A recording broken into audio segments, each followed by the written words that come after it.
Hola, ¿cómo están? Bienvenidas, bienvenidos a CNN Prime. Hoy vamos a conversar con la presidenta del Senado, Paulina Núñez. ¿Qué ha pasado con las negociaciones? ¿Quedan o no quedan opciones de nuevos diálogos con otros partidos de la oposición? Eso y más, aparte de la contingencia, agenda abierta con la presidenta del Senado, hoy en CNN Prime, que comienza con estos titulares.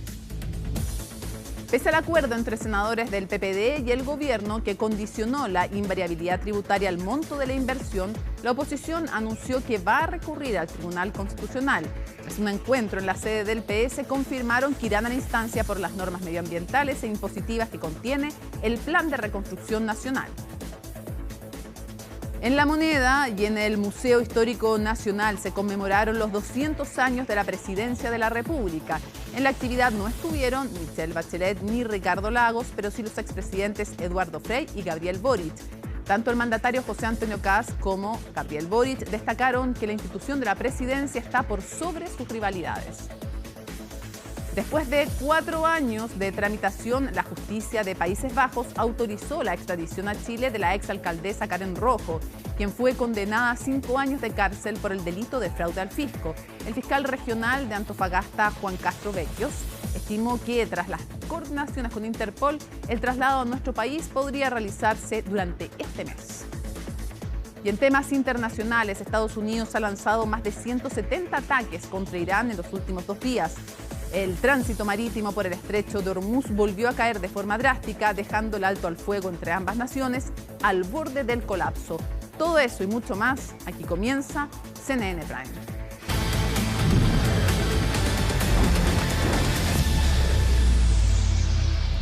Vamos de inmediato con Felipe Hernández. Hay preocupación en el metro de Santiago. Tú nos cuentas por qué. Buenas noches, te escuchamos.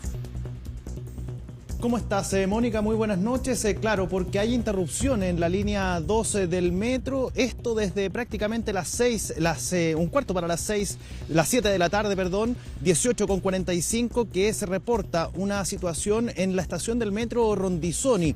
Esto por una persona en la vía. Eso generó todo un corte de al menos 7 estaciones de la línea 12 del metro, generando también atochamientos en los paraderos que están por el sector de la Caletera de la autopista central, que es por donde pasa principalmente la línea 12 del metro. Al menos en lo que tiene que ver con la comuna de Santiago, también San Miguel, parte de la comuna de La Cisterna, entre otras. Y esto entonces ha generado bastante complejidad, no solamente en los paraderos, sino que también en el tránsito vehicular. A propósito de esta situación, es que al menos en lo que tiene que ver con los sectores aledaños a las estaciones, por ejemplo, Rondizoni y Parque O'Higgins, bueno, se está dificultando aún más el tránsito porque en el sector del Movistar Arena hay un evento musical en la jornada del día de hoy. Por ende, también se están produciendo atochamientos producto de esa situación. Así que a tener paciencia, porque además hay que señalar que hay un segundo evento también en la línea 12 del metro, lo que podría generar, entre otras cosas, mayor tiempo de trabajo por parte de los equipos de emergencia. Metro de Santiago, hace aproximadamente unos 20 minutos, publicó una última actualización y señala que debido a persona en la vía en el servicio línea 2 se encuentra operando de la siguiente manera: tramos disponibles, Vespucio Norte, Franklin y Lovalle. Entre Vespucio Norte y Franklin. Y en el caso, y el otro tramo es Lovalle, Hospital El Pino. Reitero, tramos disponibles, Vespucio Norte, Franklin y Lovalle, Hospital El Pino. Vuelve a estar disponible una combinación que había dejado de estarlo hace un rato, que es la combinación Franklin a línea 2 con destino a Vespucio Norte. Esa ya volvió a estar operativa. El tramo que no está disponible es el Llano hasta Ciudad del Niño. Es la información que entrega hace algunos instantes el Metro de Santiago, y que es la última actualización respecto de las situaciones que se están viviendo a esta hora a propósito de las contingencias en la línea 2 del metro. Parte de lo que entrega entonces como información el Metro de Santiago. Cambiemos de tema. Vamos a referirnos a un hecho al cual hay que remontarse a la jornada del día martes en la noche, cuando vecinos de la comuna de Vitacura, en el sector de Las Tranqueras, se alertaban por gritos que provenían desde un piso en altura y que eran justamente los gritos de una persona que habría roto el vidrio, una de las ventanas de una oficina de un bufete de abogados. Esta persona era un subcomisario de las dependencias de la Biro Incri Oriente. Hablamos del subcomisario Rodrigo Silva, quien mediante gritos señalaba que tenía denuncias que hacer porque lo estaban tratando de incriminar en delitos que él no había querido cometer o que no había cometido, y que tenía nombres de personas que estaban involucradas en este tipo de eventos y que quería hacer llegar esta denuncia hasta la Fiscalía, particularmente la Fiscalía Metropolitana Oriente. Lo cierto es que esta situación generó y provocó que la Fiscalía Metropolitana Oriente abriera un expediente de investigación, una indagatoria respecto de las denuncias que tenía entonces este subcomisario de la Policía de Investigaciones. Y en la jornada del día de hoy se produce en horas de la madrugada, pese a estar bajo protección de personal de carabineros en la puerta de la casa de este subcomisario, en la comuna de Las Condes, esta persona, Rodrigo Silva, habría intentado escaparse de la casa. Lo hizo, pero a las pocas horas, a eso de las 2 de la mañana, él habría vuelto a la casa. Y es ahí donde esta persona sufrió algunas heridas, producto de aparentemente haberse cortado con los vidrios de una ventana de la misma casa. Estas heridas, si bien no son de gravedad, no son de riesgo vital, de todas maneras sirvieron para que lo llevaran hasta un centro asistencial. Ese centro asistencial es el Hospital Militar y es desde horas de la madrugada del día de hoy donde este subcomisario de la Policía de Investigaciones se mantiene internado a la espera de lo que se vaya a resolver mediante su evolución en materia de salud. Hasta el Hospital Militar, el fiscal de alta complejidad Oriente, de las pertenecientes justamente a la repartición de la Fiscalía Metropolitana Oriente, hablamos del persecutor Felipe Sepúlveda, se apersonó en el Hospital Militar para poder hacer nuevas diligencias. Hay que señalar que esta persona ya habría entregado algunos antecedentes en una denuncia. Eso se los vamos a comentar a la vuelta de revisar las palabras que entregó justamente el persecutor, el fiscal Sepúlveda, porque deja en claro esta declaración que ustedes van a escuchar, que aquí no habrían sindicado por parte del subcomisario Silva personas pertenecientes a la Fiscalía Oriente, que es una de las situaciones que se habrían especulado que podrían ser parte de los antecedentes que él manejaba. Bueno, esto es lo que señalaron desde la Fiscalía Oriente durante esta tarde. Yo lo único que estoy en condiciones de decir es que no existe en la investigación ningún acto hasta el momento de imputación a ningún fiscal. Hay en este caso imputaciones respecto de situaciones concretas en la institución y en el lugar donde él trabaja, lo que se está investigando. Lo que hemos hecho nosotros es adoptar medidas conforme las atribuciones que nos otorga la ley para las atribuciones que tenemos nosotros. La Fiscalía tiene una unidad de víctimas y testigos, la cual puede adoptar medidas de protección respecto a las personas que realizan denuncias. Hemos adoptado algunas medidas y me las voy a reservar por razones de seguridad fundamentalmente. La calidad que él tiene es de denunciante. La calidad específica en el caso se va a determinar en la investigación. ¿Un denunciante protegido? Es un denunciante.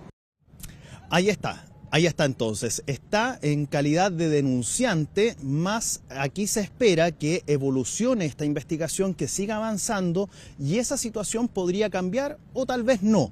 Pero lo cierto es que durante la jornada del día de hoy, y aquí hay que dar el crédito a meganoticias.cl, publicó un texto a propósito de la denuncia que habría generado esta persona. Hablamos del subcomisario que realiza esta acción el pasado día martes en la noche en esta oficina de abogados en la comuna de Vitacura, y habría entregado a Carabineros, porque tiene justamente esta investigación el OS9 de Carabineros, y a la Fiscalía. En esa denuncia, él habría entregado al menos 3 nombres de integrantes de la Policía de Investigaciones, no solamente de personas que trabajaban directamente con él, sino que de otras unidades, de otras brigadas que incluso ni siquiera en la región metropolitana, sino que además en regiones. Pero todo hace entender que lo que él denuncia, entre otras cosas, es que lo obligaban a quedarse con parte de las cosas que se podían incautar. Por ejemplo, dinero en efectivo. Es parte de lo que esta persona denuncia y que son delitos que, al menos para las autoridades políticas, por ejemplo, para el ministro de Seguridad Pública, Martín Arrau, quien entregó declaraciones esta mañana y fue consultado justamente esta mañana en este sentido, señala que al ser graves estas denuncias, sea cual sea el nivel de gravedad, tienen que ser investigados, más allá de cómo fueron publicadas estas situaciones o cómo se evidenciaron estos hechos. Revisemos justamente lo que señalaba el secretario de Estado. Ayer mismo tomé contacto con el director nacional de investigaciones y efectivamente, como cualquier denuncia sobre este tipo de potenciales irregularidades, hay que investigarlas, hay que tomarlas todas muy en serio. No podemos minimizar denuncias de ninguna índole, y menos cuando son de corrupción dentro de las instituciones. Hay un sumario, se va a instruir un sumario, pero hay una investigación del Ministerio Público, que efectivamente es lo que importa en este caso. Por supuesto que nosotros valoramos mucho la libertad de información, la libertad de expresión, y creemos que el rol de la prensa en todo ámbito de cosas es fundamental. Y de hecho, yo lo digo, incomodar a las personas que ostentan el poder, porque ese es el rol de ustedes. Pero también hay que entender que no creo que sea el caso cuando se decreta alguna investigación secreta o reservada, que también hay ciertas normas, pero no creo que sea el caso y no tengo conocimiento de lo que usted me decía. Ahí está entonces, una investigación en calidad de reservada por parte de la Fiscalía Metropolitana Oriente, Mónica, y que además mantiene a este subcomisario de la Policía de Investigaciones internado en el hospital militar a la espera de su evolución de salud, mientras esta investigación sigue avanzando. Muchísimas gracias por tu reporte, Felipe. Seguimos muy atentos. Que estés bien, buenas noches. Que estés muy bien. Chau, chau. Bueno, y continúa la emergencia por el sistema frontal en la zona sur del país. La alerta amarilla se mantiene en la región de Los Ríos y en una comuna de la Araucanía, mientras el balance preliminar da cuenta de 20 personas damnificadas y más de 50 viviendas con algún grado de afectación. Durante esta jornada, los equipos de emergencia han concentrado sus esfuerzos en la remoción de escombros, identificación de los afectados ante la llegada de un nuevo sistema frontal, como nos cuenta en su informe Sebastián Riz.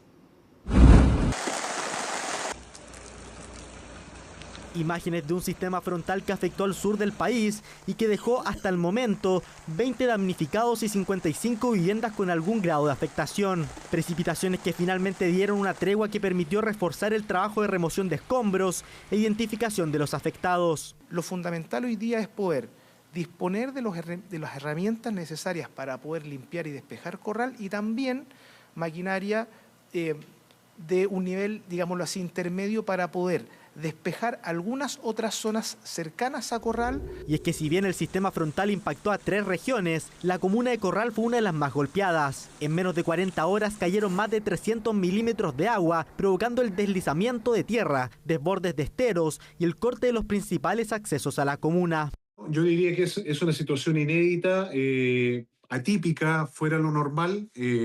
Nosotros generalmente tenemos precipitaciones en el año de 2.000, 3.000 milímetros, pero claramente recibir 400 milímetros, 300 milímetros en 24 horas o 36 horas es una cuestión sorprendente. Y vamos sumando más casos todavía, entonces la situación es bien específica. Emergencia climática que mantiene la alerta amarilla en la localidad de Cautín, en la Araucanía, y en toda la región de Los Ríos. Esto porque se espera que las precipitaciones vuelvan a la zona durante este fin de semana, aunque con menos fuerza. Por ello continúan los trabajos para despejar caminos y retirar el material arrastrado por los aluviones. Los equipos municipales han seguido trabajando en el levantamiento de escombros, remoción de tierra, limpieza de calles, acompañados por personal del Ejército que se va a mantener.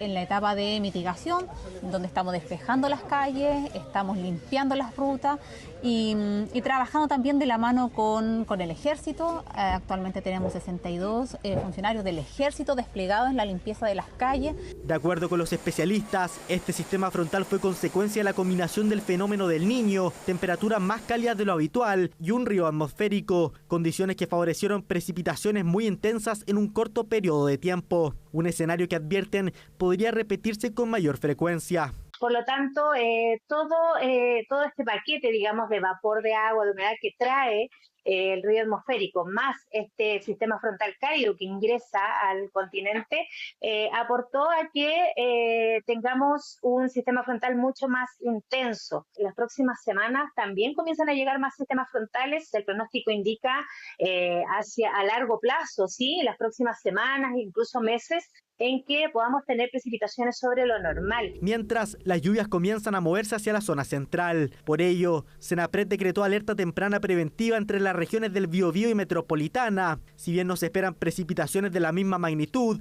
sí podrían caer sobre sectores cordilleranos donde habitualmente nieva, aumentando el riesgo de remoción en masa y aluviones. Ya se indicó que el sistema frontal, por lo menos en la zona afectada en el sur, está pasado ya hacia el sector argentino. Se está evaluando una condición hacia la madrugada del día viernes, pero muy débil. El mismo sistema frontal que va a llegar acá a la zona centro-sur y zona central a partir de hoy día, que ya vemos, digamos, que la temperatura está muy alta, estamos sobre los 12 grados como una mínima, habla de que la isoterma cero sigue alta, va a estar sobre los 3.300 metros, prácticamente desde la región metropolitana hasta la región del Biobío. Aunque el sistema frontal comienza a retirarse, la emergencia todavía continúa. Más de 50 viviendas siguen siendo evaluadas, un escenario que preocupa a las autoridades ante la llegada de un nuevo frente de mal tiempo, que pese a ser de menor intensidad, podría complicar los cauces ya desbordados y los terrenos que quedaron inestables. La Cámara de Diputados aprobó y despachó al Senado el proyecto para pagar la deuda con las compañías distribuidoras de electricidad. El objetivo de la iniciativa legal es mitigar las alzas en las cuentas de la luz. En su informe, Natalia Muñoz nos cuenta cómo funciona. En promedio de 5%, que podría llegar incluso hasta el 50% en la tarifa eléctrica, se podría concretar durante los próximos meses. Esa amenaza es la que busca evitar el proyecto Ordenemos la Cuenta, que pone freno a otra deuda que existe en el suministro eléctrico, cerca de $900 millones por concepto del valor agregado de distribución VAT. Este proyecto tiene que ser despachado completamente del trámite legislativo en el mes de julio.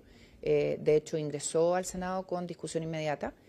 Atendiendo que la Superintendencia de Electricidad y Combustible, por petición de los propios parlamentarios, postergó el recálculo, la reliquidación de las deudas de los clientes en el país a el mes de julio. Y la deuda de las distribuidoras se gatilla por un retraso administrativo del Estado.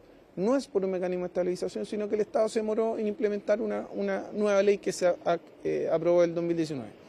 Y esa deuda, digamos, es la última que queda pendiente en el sistema y una vez que se establezca un mecanismo de pago suave para el usuario, ya no debemos tener más deudas pendientes. Esta deuda es diferente a la que ya estamos pagando con las compañías generadoras, pero se originó de la misma forma, por el congelamiento de las tarifas durante la pandemia y los retrasos regulatorios durante el 2020 y 2024. La fórmula de la normativa es que esta deuda se comience a pagar en 2028, año en que se registrará una disminución en las cuentas de la luz, en un proceso que concluiría en 2035. El medidor de tu casa tiene una deuda de $1.000.000, el mío puede deber $500.000, y lo que establece la SEC es que esas deudas se dividen en 48 cuotas. ¿Esto qué va a generar? Que para ese 75% de los usuarios la cuenta le puede subir hasta un 5% producto del pago de la deuda vía reliquidación SEC, pero hay un componente de un 20% de los usuarios que la cuenta les puede llegar a subir hasta un 30%. Entonces, esa es la situación sin proyecto. Pero con proyecto el alza sería entre 2 y 3% y no afectaría tanto al bolsillo. Además, se contempla una extensión del subsidio eléctrico hasta 2027 para el 40% de los hogares más vulnerables del país y medidas para atenuar las alzas de las regiones de los lagos y los ríos. El proyecto de ley del gobierno lo que busca es tomar la deuda individual de cada usuario, ya sea residencial o comercial, y unirlos todos en la misma deuda, en un mismo monto total, y que este sea pagado por todos a través de un cargo extra de 5 pesos por kilowatt hora que se comenzará a pagar a partir del año 2028. Parte de las críticas de la iniciativa, que según el Ejecutivo el mecanismo implica que cada cargo esté asociado a cada consumo. Aquí sí van a haber pymes, las panaderías, por ejemplo, de las poblaciones, el negocio de la esquina, tanto que hablamos de apoyar a las pymes. Ellos, claro, van a tener un beneficio, pero lo más importante de esto es que como se va a pagar 5 pesos por kilowatt hora, el promedio de la familia en Chile son aproximadamente entre 200, 220 kilowatt hora. Y claro, una panadería puede tener un minibar que es 1000 kilowatt hora. Ellos van a pagar lo que realmente van a consumir. Se cumplen varios objetivos. Primero, pagar la deuda generada por el populismo político de hace bastante tiempo, y también demuestra que esta política económica de fijar precios y congelar precios es lo peor que puede haber, porque siempre los clientes pagan de más, especialmente por intereses. Además, la propuesta del Ejecutivo abre la puerta a la renegociación de contratos de generación eléctrica más costosos que los de energías limpias y que están vigentes hasta 2035. Iniciativa que seguirá con urgencia su segundo trámite en el Senado a partir de la próxima semana. Hoy se realiza en la estación Mapocho la Noche del Encuentro, una iniciativa de la red Juntos en la Calle y la Corporación 3xI, que reúne a cientos de personas para mirar de frente la situación de quienes viven en la calle en nuestro país. Macarena Morales nos cuenta más. Macarena, te escuchamos. ¿Qué tal? ¿Cómo están? Buenas noches. Nos encontramos en Estación Mapocho, el lugar que recibe a cientos y cientos de personas para vivir una nueva jornada de la Noche del Encuentro Juntos en la Calle. Este momento que busca visibilizar y busca visibilizar lo que ocurre justamente con las personas que están en situación de calle, incluso con la propia camioneta del padre Hurtado acá. Para inspirar esta jornada que va a tener recorridos por distintos lugares. Va a tener recorrido por distintos lugares donde se van a hacer operativos, se van a visitar albergues, se va a entregar comida a las personas que hoy están en situación de calle. Solo recordando que nadie elige vivir en la calle y que para salir de la calle lo que se necesita es un techo. Es una conversación bastante compleja la que se da, porque la verdad es que cuando uno camina por la calle, por la vereda, y aquí quiero citar a Karina Soto de Juntos por la Calle, que siempre dice, uno camina por la calle y en la calle se juntan muchas cosas. Vendedores ambulantes, la delincuencia, pero también hay personas que viven en la calle. Y aprender a distinguir esto es fundamental para poder darle un valor y darle humanidad efectivamente a aquellas personas que por distintas circunstancias han tenido que hacer de la calle el lugar para vivir. Ya lo decíamos, para salir de la calle lo que se necesita es un techo, pero también hay que cubrir las necesidades de aquellas personas que hoy están en esta condición. Ustedes lo han sentido también, hay jornadas de mucho frío y es en ese momento cuando se vuelve aún más crítico poder mirar a lo que ocurre en la calle. Por otro lado también se anuncian las lluvias que mucho alivio entregan en muchos sentidos, pero por otro lado también generan una tremenda preocupación. Mira, junto aquí nos encontramos con Alfredo Moreno, director de 3xI, quien también nos va a ver si te interrumpo, Alfredo, un segundo, para que tú también nos puedas ayudar a poner en contexto cuál es la relevancia de juntar a tantas personas aquí en esta noche del encuentro Juntos en la Calle. Bueno, yo creo que tiene dos cosas. Lo primero, tenemos 50.000 personas que viven en la calle. Es un problema que afecta a mucha gente y que desgraciadamente no ha disminuido, ha aumentado. Y problema además que es muy serio, porque estas son las personas más desvalidas. Hay gente que es pobre, hay gente que tiene, digamos, soledad porque no tiene vínculos con la familia, hay gente que tiene drogadicción o que tiene enfermedades, pero en este caso las personas de calle se dan todas esas cosas juntas. Son personas que no tienen un techo, cuyo nexo familiar se ha perdido, que están afectados por múltiples enfermedades, que están solos, entonces necesitan una mano. Y esa es la idea es unir los mundos, unir personas que podemos dar una mano, ya sea con una idea, con un apoyo, por último por conocer y darles un momento de conversación. Y ese es el sentido de esta noche del encuentro, que se conozca este problema, que las personas lo vivan, que se junten estos mundos y que nos ayuden a seguir surgiendo soluciones para ir resolviendo este problema que, como digo, afecta a 50.000 personas. Entre paréntesis, estamos en código azul y eso significa que la ciudad está muy fría y quizás la gente no sabe, pero hay decenas de personas que en situación de calle que viven en la calle y que mueren de frío todos los años y código azul es intentar sacarlas en esos momentos extremos de frío. Pero esa es la realidad que vive esta gente. Ahora bien, quienes hemos tenido la posibilidad de vivir estas noches del encuentro, la verdad que lo que ocurre es transformación. Cuando uno camina por la calle muchas veces cruzan la calle porque hay una persona en situación de calle, porque no sabemos, porque no conocemos. Bueno, para que vean que aquí está todo pasando en esta jornada, pero finalmente conocer la realidad de la calle nos permite mirarlo con unos ojos que tienen que ver con lo humano. ¿Cuánto nos falta de eso, Alfredo? Bueno, esto pasa en muchos problemas en realidad, ¿eh? Nos da miedo hablar con otras personas y es natural para un vecino que haya una persona de calle al frente de su casa, significa un problema, les da temor, las personas hacen sus necesidades en la calle, tienes un ruco que te ocupa una parte del espacio público, así que esto es un problema para los vecinos, un problema para los alcaldes. Y eso es natural y eso es una cosa que hay que tener presente, esto tenemos que resolverlo. La pregunta es cómo lo resolvemos, porque a veces los tomamos en una parte, los desalojan, pero se van a otro lado. La pregunta es cómo los sacamos de la calle. No es fácil, es muy difícil, pero el primer paso es que entendamos el problema y que nos pongamos todos a remar para el mismo lado y lo saquemos de la calle, cada uno en su realidad. Las personas de calle son muy diferentes unos de otros, hay casos muy distintos, hay gente que lleva un mes en la calle que es fácil sacarlo y que necesitan una mano para volver a su vida normal, hay otros que llevan años de años, tienen problemas de salud mental, de adicciones, es muy difícil, pero hay también métodos, lo hemos demostrado, que sí se puede, cuesta mucho, pero se puede, y si trabajamos todos juntos lo podemos hacer y resolvemos el problema del vecino, el problema de los alcaldes, pero sobre todo el problema de esas personas que son las más débiles entre todos los chilenos, que son las personas que viven en la calle, sin familia, sin casa, muriendo de frío.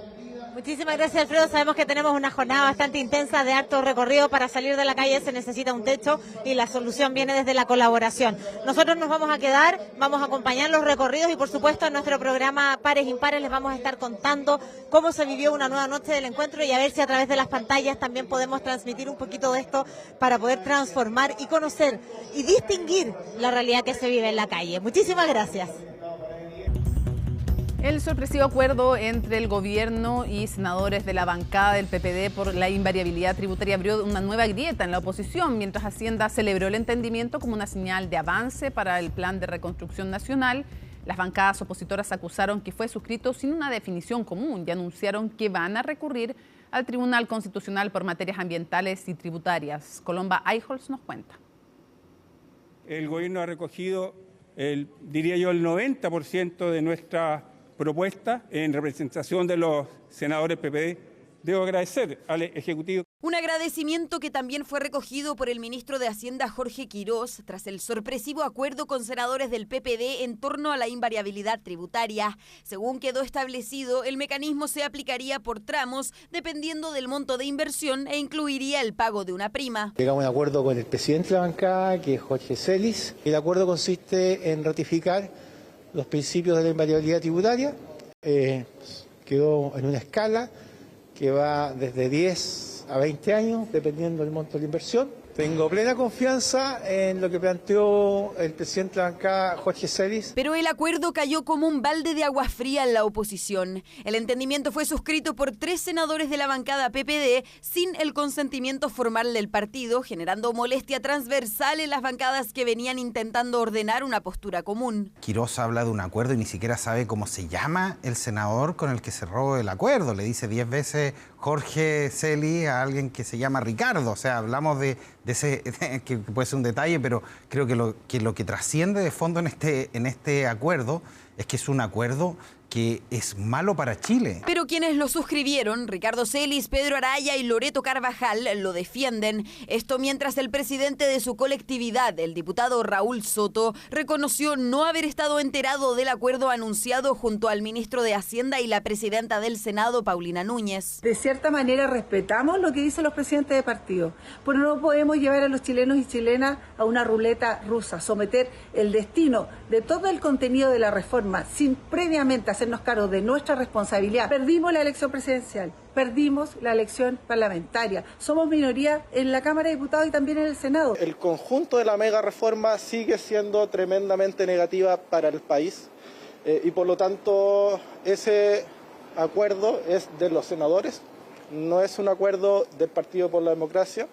En eso quiero ser absolutamente claro. Y claro también fue el anuncio que hizo la oposición este jueves respecto de recurrir al Tribunal Constitucional en materias ambientales y tributarias. Esto pese a las modificaciones anunciadas a la norma sobre invariabilidad tributaria. Hemos ratificado el acuerdo después de escuchar a los expertos en orden a concurrir con un requerimiento tanto por la Cámara de Diputados como por el Senado al Tribunal Constitucional una vez que termine la tramitación, el segundo trámite constitucional. Anuncio que se dio en paralelo a una reunión que el Partido Socialista tenía previsto sostener con la presidenta del Senado para seguir explorando espacios de diálogo. Sin embargo, la decisión de acudir al TC terminó tensionando ese camino y dejó en suspenso la participación de la oposición en nuevas mesas de negociación. Hemos resuelto no participar en reunión con la presidenta del Senado, dado que insistimos en que fuese para los dos comités opositores la invitación y no solamente para un partido,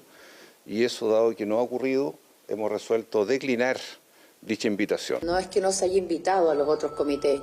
Ayer se produjo una conversación de nos vemos mañana, tratemos de juntarnos. Si hoy eso no se produce, vamos a seguir conversando con todos para que eventualmente se produzca o más allá de este proyecto de ley. Proyecto que entra ahora en una fase clave. Antes de llegar a la sala del Senado deberá pasar por la Comisión de Hacienda, donde se espera el debate más álgido por las normas tributarias de la ley miscelánea. Bueno, vamos a conversar en CNN Prime con Paulina Núñez, senadora y presidenta además de la Cámara Alta. Gracias por acompañarnos, senadora. Hola, Mónica, ¿qué tal? Al contrario, muchas gracias. Estaba viendo el resumen, ha pasado tanta cosa que la verdad no lo había visto. Mucho. Entonces, ayúdenos a despejar lo primero, senadora, respecto al menos de este proyecto, con la caída de esta reunión con el PS. ¿Se cerraron las posibilidades ya de acuerdo con la oposición? No, yo quiero decir lo siguiente. Si hay alguien que ha estado disponible siempre a conversar con todos en la mesa, que duda cabe, he sido yo como presidenta del Senado. Por lo tanto, si la reunión no se produjo hoy día, lo primero que quiero despejar es que no fue porque no se haya querido considerar al Comité Unido, ¿no? A propósito que el Partido Socialista está evidentemente en el comité del Socialismo Democrático. Al contrario, y por eso rápidamente me comuniqué con ambos jefes de bancada de comité para decir que esa disposición seguía, estaba disponible y la verdad, Mónica, lo quiero decir de la siguiente manera, o sea, es evidente que en la oposición hay una situación compleja, que lo que ha pasado en el Partido Socialista, no voy a poner a opinar lo que ha pasado en el Partido Socialista, pero sí también no ayuda, digamos, a continuar con el diálogo y por lo tanto yo al menos voy a seguir hasta el último segundo conversando con todos los que sea necesario para que podamos tener acercamiento, incluso, ¿por qué no decirlo?, o más votos en la propuesta de invariabilidad que hoy día es la propuesta que presentaron los senadores del PP. ¿Y usted cree que hay alguna posibilidad de lograr algún voto más que los tres ya comprometidos?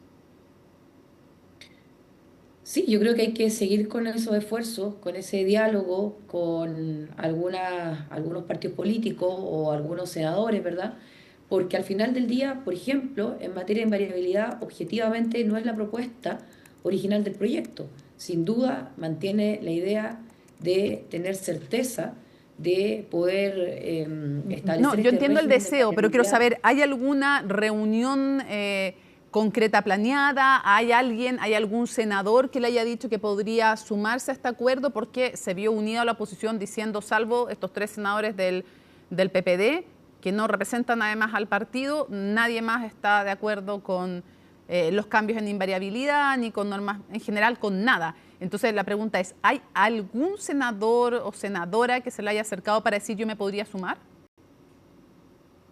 Sí, hoy día de hecho recibimos propuestas de otras medidas y por lo tanto vamos a seguir conversando con quienes tienen ánimo de que esas propuestas sean recogidas. Mira, Mónica, si aquí pasa una cuestión muy simple. ¿Y de qué partido? En política, no, pues no lo voy a decir porque lo van usted comprenderá. ¿Lo van a qué? ¿Lo van a funar, dice usted? No, ojalá fuera eso, pero oiga, no, pero déjeme decir lo siguiente, mire, cuando uno no tiene mayoría o evidentemente cuando no gana una elección, tienes dos posibilidades.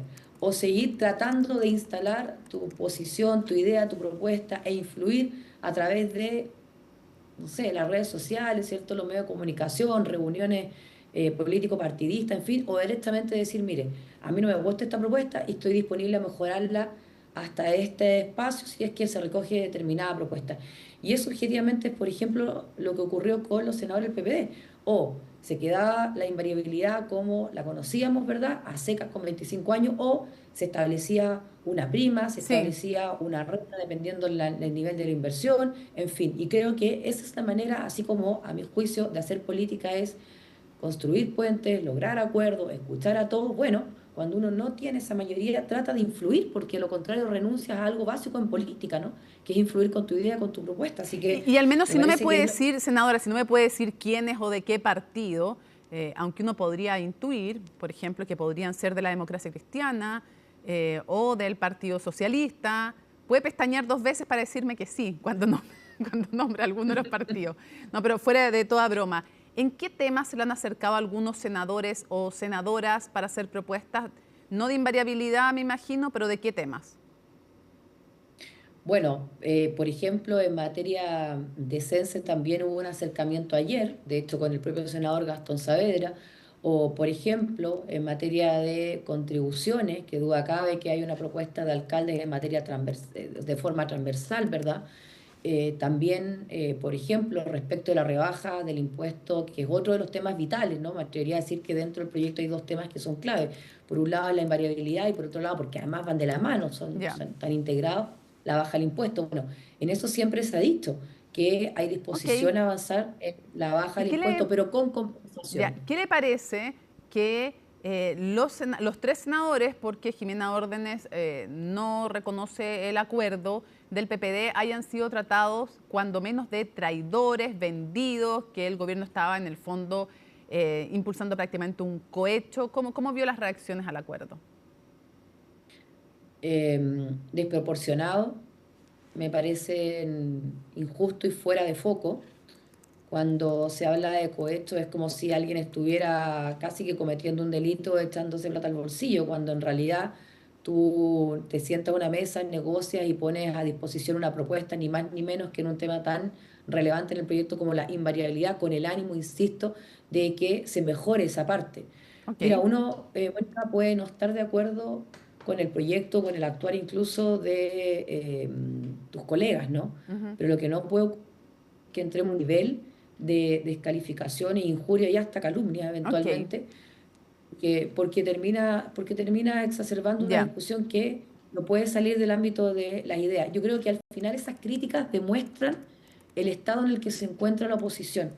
Cuando tú estás en la oposición, insisto, lo que debes hacer es tratar de influir con distintas ideas propuestas para mejorar la iniciativa de quien está en el oficialismo. ¿Qué le parece el acuerdo, senadora? ¿Qué le parece?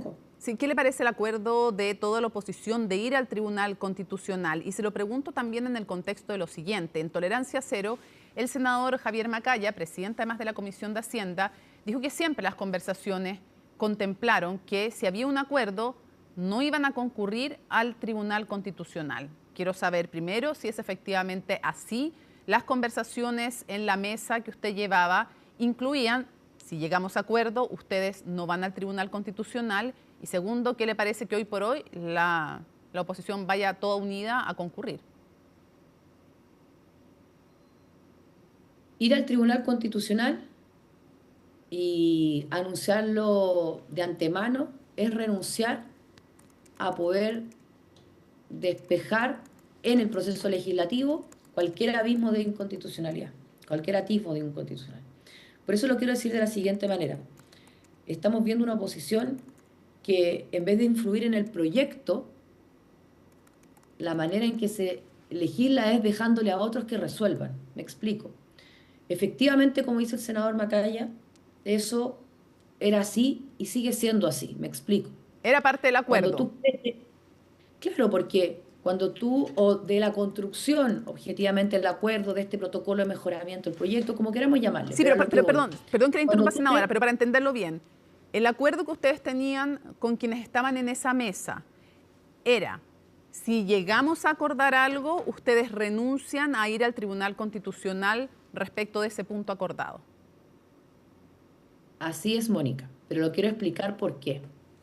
Porque cuando tú consideras que una norma tiene atisbos de inconstitucionalidad, tiene algo de inconstitucionalidad, tiene algunas partillas de inconstitucionalidad, y pretendes mejorarle, por eso llegas con tu propuesta, lo primero que haces es salvar esa eventual inconstitucionalidad. Por lo tanto, redactar una forma distinta la invariabilidad o incluso la rebaja del impuesto a la primera categoría a propósito de la compensación, evidentemente que iba a salvar esa inconstitucionalidad que ellos podían ver en la norma. ¿Me explico? Es decir, no es, renuncien a su derecho de ir al Tribunal Constitucional porque tenemos un acuerdo distinto, no, es porque entre todos redactemos algo que a juicio de todos no vulnere la Constitución. Sí. Y por eso, Mónica, cuando termino, los senadores del PP dicen no vamos a recurrir al Tribunal Constitucional porque saben que su propuesta no es inconstitucional. Ya.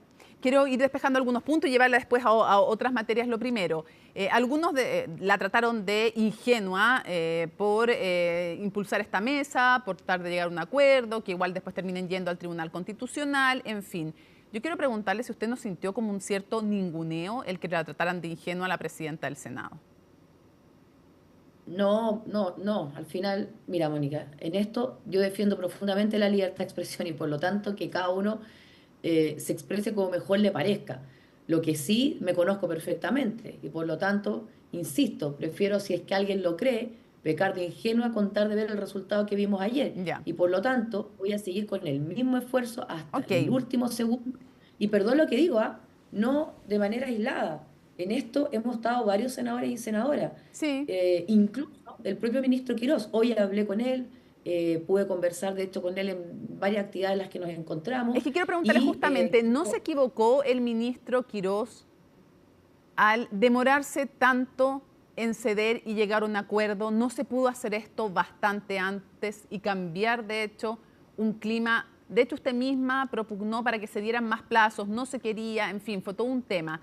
¿No hay, al menos no le haría usted una cierta crítica al gobierno en los plazos? ¿Podría haber cedido antes? No, yo creo que en su momento cuando se votó en general el proyecto y estábamos en esa discusión, es cierto, yo señalaba que podíamos en ese momento acercar posiciones para poder tener un acuerdo previo, ¿no? Antes de la votación en general. Pero en ese momento el Ejecutivo tomó una decisión distinta y señaló, después de la votación en general, vamos a tener un diálogo respecto de las medidas, vamos a acercar posiciones, vamos a ir construyendo eventualmente una mejora al proyecto. Y por eso, votado el proyecto en general, inmediatamente yo converso con el ministro Quirós y él inmediatamente estuvo disponible para sentarse en esa mesa. Mira, Mónica, en esto sí. ¿No tuvo que convencerlo? ¿No tuvo que hacer? ¿No fue difícil? Ya. No fue difícil. Yo creo que de a poco, mira, uno es lo que es por lo que hace, no por lo que dice. Y el ministro ha estado disponible no solo a participar de esa mesa donde estuvieron representados todos los comités, también a ir construyendo distintas posiciones y optando. Y es más, él mismo me decía hoy día, yo no veo por perdido el diálogo que tuvimos con el Partido Socialista. Lo quiero transparentar, porque todo suma a propósito de lo que viene después. Para nosotros, nuestro objetivo es que el país crezca, que las inversiones lleguen, que le demos certeza. Y este es, me atrevo a decir, Mónica, el primer proyecto de varios en una arquitectura que tiene el ministro Quirós, que de a poco hemos ido conociendo. Yo he tenido la posibilidad de conversar de esto con él y por supuesto que vamos a seguir apoyando esas decisiones. Senadora, usted dice, ni yo ni el ministro Quirós vemos por perdido el diálogo con el PS, pero quería preguntarle más arriba en la moneda. ¿Usted sabe que su rol ha generado en algunos sectores de las derechas críticas? y usted sabe que la han criticado. No estoy contando nada que no se diga, sobre todo a veces en pantalla y a veces fuera de pantalla. Usted sabe que ha recibido duras críticas de libertarios, de también algunos republicanos y también de la UDI. Yo quisiera preguntarle, ¿qué le ha dicho a usted el presidente de la República? ¿Ha hablado con usted y qué le ha dicho? Bueno, sí, hoy día lo pude ver en varias actividades y en la primera de ellas, en el juramento a la bandera, me toma las manos y me dice gracias. Y yo lo agradezco profundamente porque al final del día creo que el diálogo siempre le tiene que ganar a la imposición. ¿Le dijo gracias nomás o le dijo algo más? No, me dijo gracias y bueno, yo le dije, presidente, ¿esto es lo que hay que hacer? Sí, me dijo, sigan conversando. Entonces, por aquí tenemos dos almas, ¿no? Una de quien está conduciendo el gobierno, que no es ni más ni menos que el presidente de la República, que sabe en lo que estamos con el ministro Quirós y con otros senadores, como el senador Carter, el senador Cruzcoque, el senador Macaya, que duda cabe, el senador Moreira también, que hemos estado trabajando en esto. Y él está muy consciente que no es lo mismo, ¿no? Avanzar solo con el apoyo del oficialismo que avanzar con más votos en el Senado. Y cuando tú tienes al presidente de la República que te da las gracias por lo que hemos hecho, específicamente con el ministro Quirós, porque de eso estuvimos hablando con el presidente, me quedo con eso. Me quedo con Pero eso. usted dijo que habían dos almas. ¿Cuáles son? Me nombró al alma más cercana a usted. ¿Y cuál es la otra alma? ¿Cómo caracteriza esa otra alma? No, yo creo que ha quedado develado que hay algunos que creemos profundamente en la política y los acuerdos. Yo no milito en Renovación Nacional por casualidad. Para nosotros esa es nuestra hoja de ruta. Y si hay algo que a mí me gustaría dejar en este año ¿Y los otros? Sigo queriendo que me caracterice a la otra alma. No, los otros creen que con una mayoría circunstancial basta, nos imponemos y basta, ¿no? Y para mí eso es pan para hoy y hambre para mañana. Y por lo tanto, mientras me toque tener este rol como presidente del Senado, que ha sido un honor, evidentemente que es lo que quiero hacer. Siempre es más fácil, Mónica, atrincherarse o incluso no dialogar. Siempre es mucho más fácil. Pero la verdad es que esa es la peor forma de defender los acuerdos, o no hay nada más valiente que lograr acuerdos. Y eso yo lo creo profundamente. Y cuando el presidente te da las gracias, a mi juicio, lo que está haciendo es ratificar que este es el camino correcto. Sí, yo solo le quería puntualizar que el propio presidente parece haber cambiado de postura, porque cuando me tocó entrevistarlo, él me dijo que con un voto bastaba. Así es. Yo creo que es evidente que sí, yo creo que se fue convenciendo de que primero es posible, de que además no es lo mismo, insisto, ¿cierto? Aprobar un proyecto con un voto más que tener un respaldo transversal o tener más votos, mejor dicho. Y creo que eso le hace bien a la política y creo que le hace bien a cualquier gobierno de turno.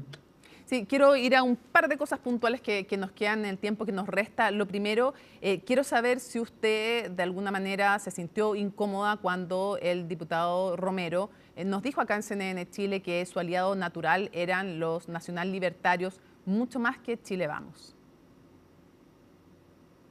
No, yo creo que para algunos republicanos es así. Yo creo que él lo dijo genuinamente, ¿no? ¿Pero no es curioso que sea un partido que no es del gobierno, un aliado más natural que ustedes?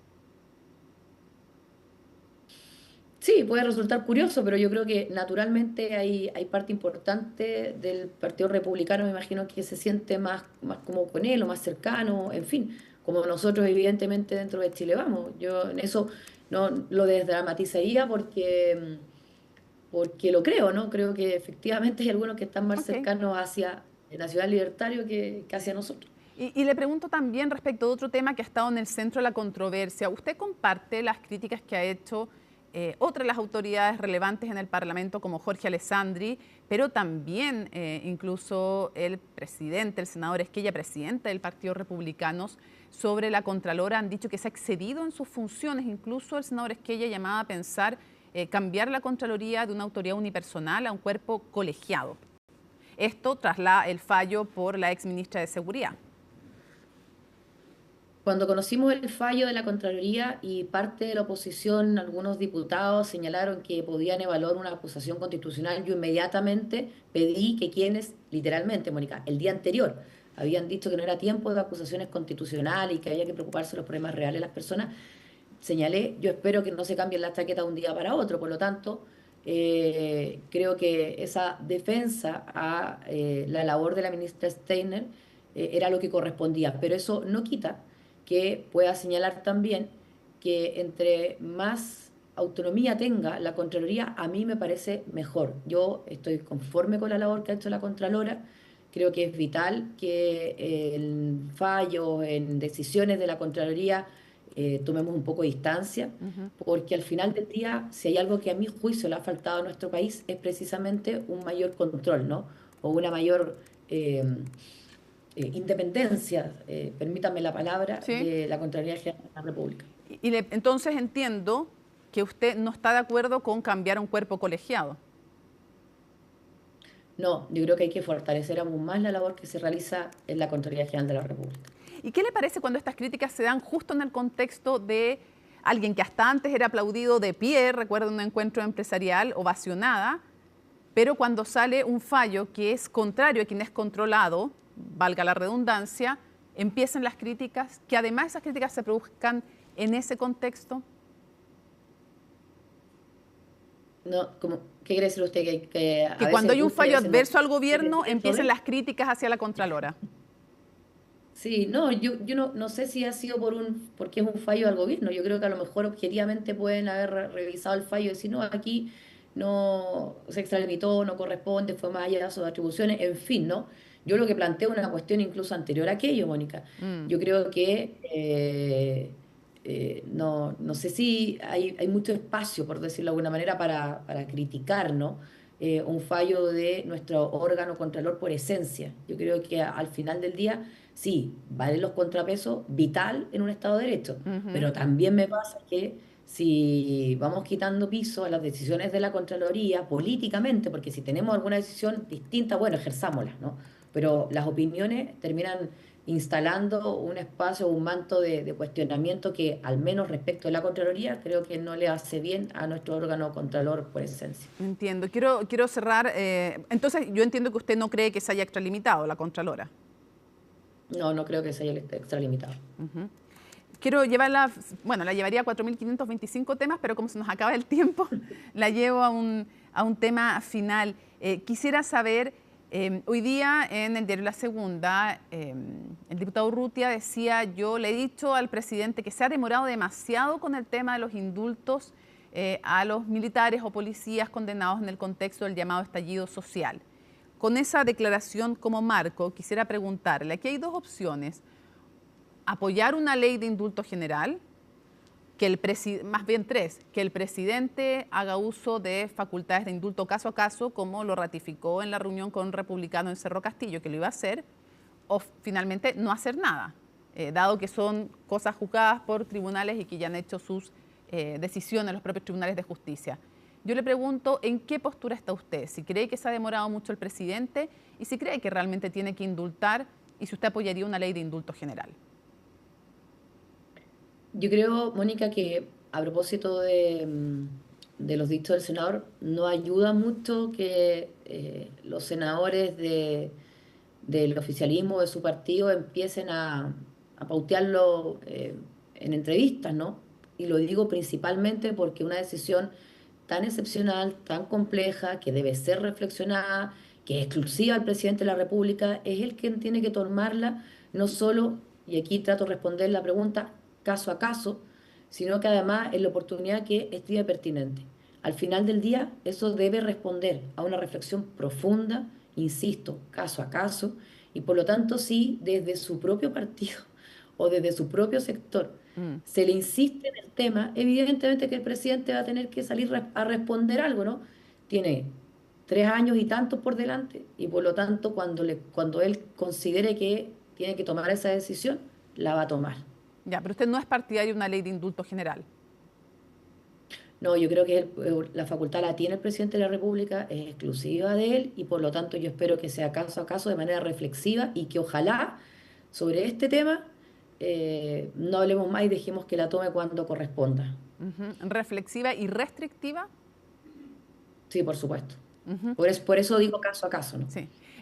Senadora, muchísimas gracias por acompañarnos y además le agradezco tan elegante usted para corregirme porque es el senador ahora por el Maule, no diputado. Usted lo hace muy elegante su corrección. Tiene toda la razón. Yo dije diputado, porque como antes era diputado, pero es ahora senador por el Maule. Así es que también la corrección para no rebajarle el cargo legislativo al senador Urrutia. Muchísimas gracias por habernos acompañado en CNN Prime. Que tenga muy buenas noches.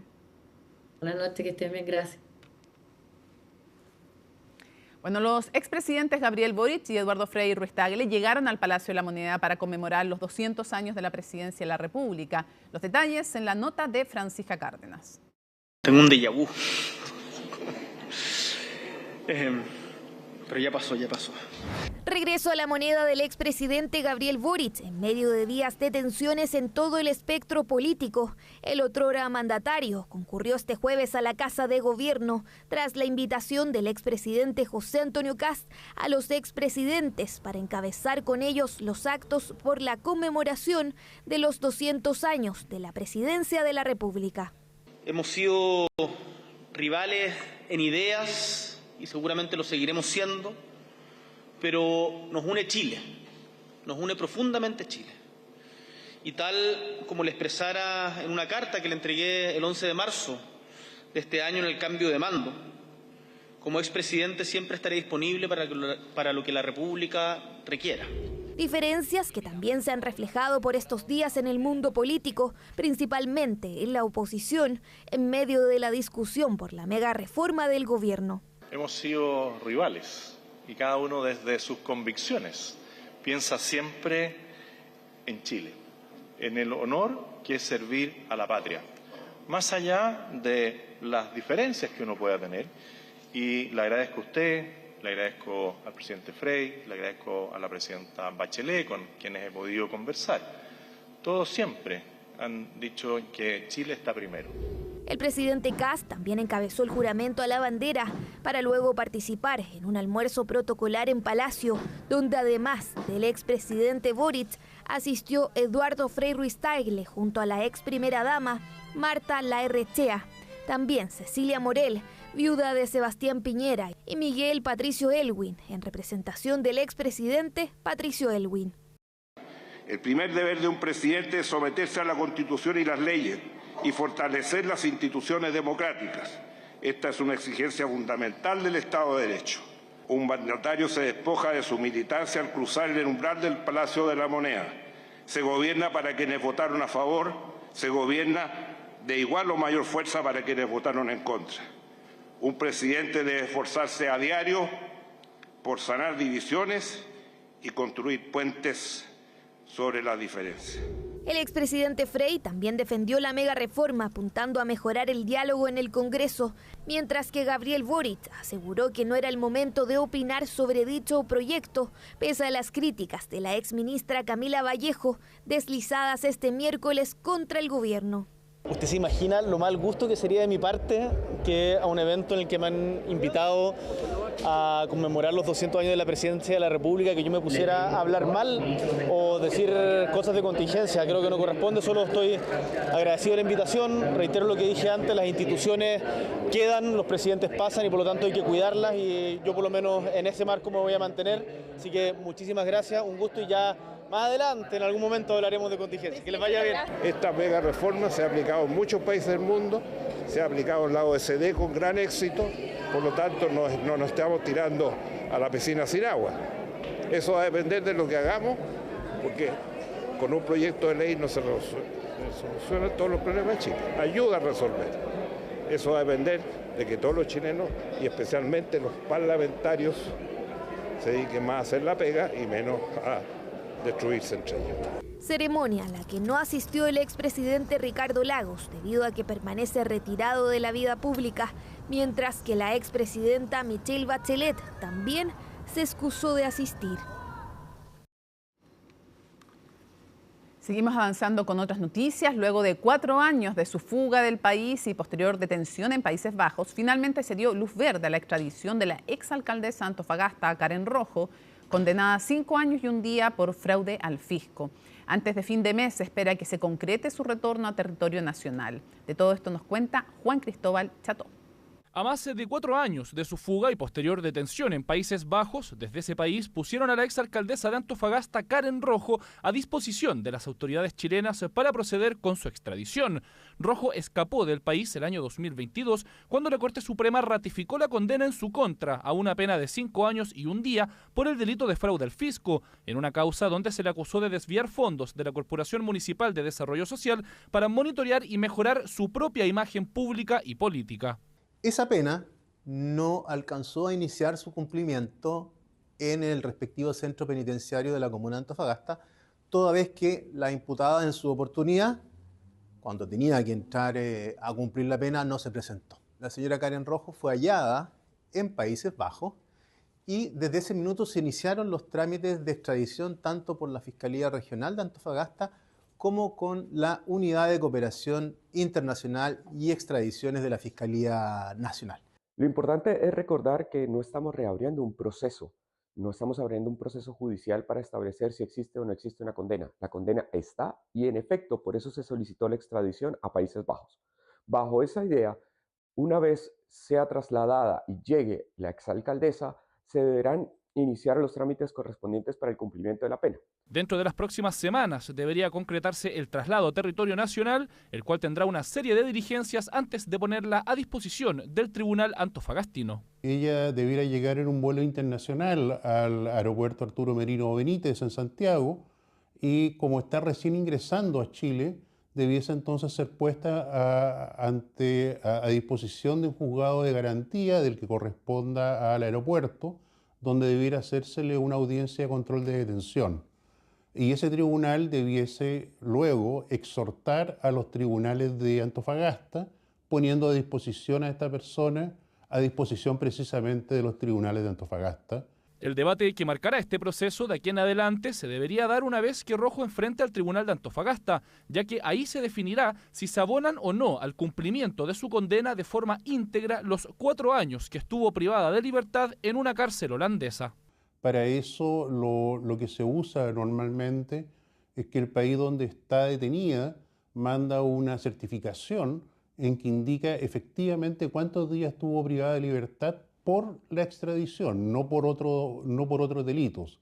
Y eso entonces puede ser usado por el tribunal respectivo, en este caso los tribunales de Antofagasta, para determinar si esa cantidad de días se abona o no en total a la pena que ella recibió en Chile. Para cualquier beneficio, lo primero que tiene que hacer Karen Rojo es comenzar a cumplir su pena en Chile. ¿Y dónde? En la cárcel.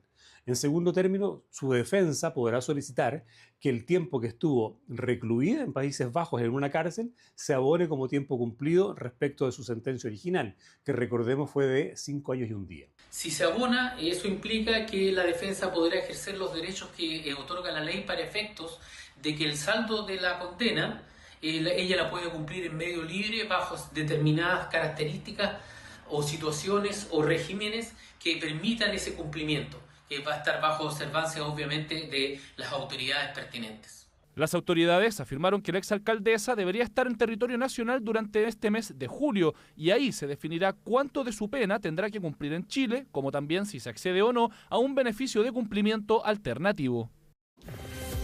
Seguimos con la revisión de las noticias internacionales en Conexión Global y vamos a partir en Estados Unidos porque hay una noticia de último minuto. Al parecer, Israel reveló a Estados Unidos y le informó de un supuesto plan para asesinar a Donald Trump, un supuesto plan iraní entonces para asesinar al presidente de los Estados Unidos. Según 2 fuentes familiarizadas con el tema le dijeron a CNN. Eso sí, los detalles de este complot no están claros ni tampoco está confirmado si es que Estados Unidos había detectado por separado de este complot iraní o si solo tuvo la advertencia de Israel entonces de este supuesto plan para asesinar a Donald Trump. Sí se tomaron medidas, por ejemplo, Donald Trump no viajó de regreso a Estados Unidos de la cumbre de la OTAN en el Air Force One, sino que viajó en otro avión. Y también en ese viaje se le pregunta a Donald Trump por este supuesto plan entonces de los iraníes para asesinarlo. Esto fue lo que dijo. Hablo mucho de ello porque, ya sabes, la vida de un presidente es muy peligrosa. Soy el número 1 en la lista de asesinatos de Irán. Son personas encantadoras. Y en medio de la información de este supuesto plan para asesinar a Estados Unidos, el alto al fuego entre Estados Unidos e Irán está completamente al borde del colapso. Estados Unidos dice que ha atacado por lo menos 170 veces al régimen persa en los últimos 2 días. Comenzaron a atacarlo a raíz entonces de los supuestos ataques iraníes a buques comerciales en el estrecho de Hormuz. Irán también ha respondido a estos ataques y el tráfico por el estrecho de Hormuz ha caído drásticamente, lo que también ha influido en el aumento del precio del petróleo. Hasta ahora debería mantenerse el alto al fuego. Actualmente no se están atacando ambos países, mientras que Qatar y Pakistán están urgiendo entonces a ambas naciones para que vuelvan a las mesas de negociaciones. Tenían 60 días entonces para lograr un acuerdo que finalice con esta guerra. Vamos a ver qué sucede, pero también se terminó las ceremonias fúnebres del líder supremo iraní, el ayatolá Ali Khamenei, por lo que ahora deberían volver entonces a negociar con Estados Unidos. Vamos a ver si es que esto finalmente ocurre. Seguimos ahora en Estados Unidos, pero en Texas, porque ayer les informábamos de la muerte de un inmigrante mexicano de 52 años a manos de un agente de ICE. La familia está criticando y cuestionando la versión oficial de esta agencia, que dice que un agente disparó a este hombre, Lorenzo Salgado, de 52 años, pues supuestamente quiso atropellar a este agente de ICE para evitar su arresto. La familia desmiente eso y dice más bien que este hombre se asustó a ver a estos agentes querer detenerlo. Este hombre no estaba con sus papeles al día en Estados Unidos, pero llevaba 35 años en este país y según la familia estaba en un proceso entonces de legalizar su documentación. Mientras tanto, desde México, Claudia Sheinbaum anunció acciones penales y civiles en Estados Unidos, entonces a raíz de la muerte de este y otros migrantes mexicanos a manos de ICE. Escuchemos lo que dijo el hijo de este hombre y también lo que dijo la presidenta mexicana. Lo que sucedió fue que mi padre estaba siendo seguido por 2 autos sin distintivos. Si mi padre hubiera visto el emblema de ICE o cualquier otro distintivo que indicara que se trataba de una agencia policial, habría obedecido, se habría detenido. No habría huido por miedo a su vida. Condujo rápido porque temía que le robaran sus herramientas. No podemos ser omisos frente a los mexicanos que han fallecido en operativos de ICE o que estaban detenidos en estos centros de detención que operan empresas privadas contratadas por ICE. Entonces, por eso estamos emprendiendo más acción. Seguimos ahora con la cumbre de la OTAN, que ya terminó, se realizó en Turquía, pero el presidente de ese país hizo un regalo que ha incomodado a los líderes de esta alianza. Les regaló a cada uno de ellos un revólver como el que ven en las imágenes, grabado con su nombre y además con 6 balas en cada una de estas cajas de regalo. Los líderes mundiales no saben qué hacer con esto porque si bien esta arma viene además con los papeles para poder ingresarla a sus respectivos países, la legislación de cada una de estas naciones muchas veces no permite el ingreso de armas de fuego. De hecho, varios países han decidido entonces inutilizarla para después archivarla. Hoy se le preguntó al primer ministro de Canadá qué pensaba de este regalo que le hizo Erdogan. Esto fue lo que respondió.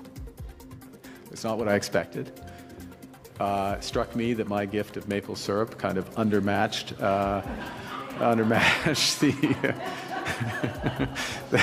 the whatever it was, .357 caliber or whatever. But the next thing that went through my mind was, okay, this is something for the War Museum or the CAF, a CAF museum or something like that, where it's it's interesting and it relates to NATO and the bigger picture of that. And so what's happened is with the RCMP, it's been decommissioned because it's not a legal firearm in Canada, and I certainly don't have a license for it.